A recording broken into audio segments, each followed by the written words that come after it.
what, if anything, Russia did in this election that, to your knowledge, they did or they didn't do in previous elections? How were their actions different in this election than in previous ones? I'd say the biggest difference from my perspective was both the use of cyber, the hacking, as a vehicle to physically gain access to information, to extract that information, and then to make it widely publicly available without any alteration or change. The only thing that I'd add is they were unusually loud in their intervention. It's almost as if they didn't care that we knew what they were doing or that they wanted us to see what they were doing. It was very noisy, their intrusions in different institutions.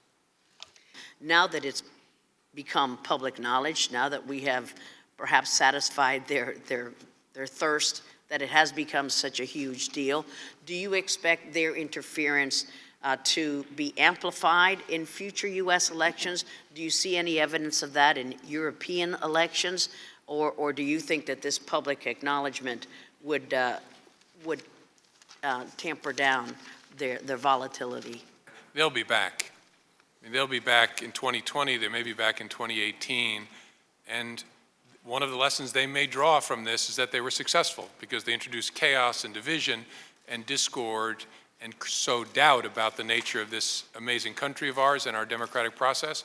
It's possible they're misreading that as it worked, and so we'll come back and hit them again in 2020.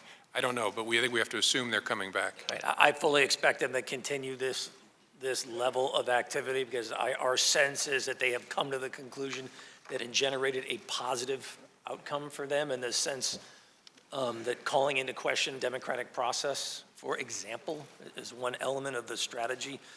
We're working closely, our FBI teammates, others, we're working closely with our European teammates to provide the insights that we have seen to try to assist them as they themselves, France, in Germany, for example, about to undergo significant national leadership elections over the course of the next 2 months.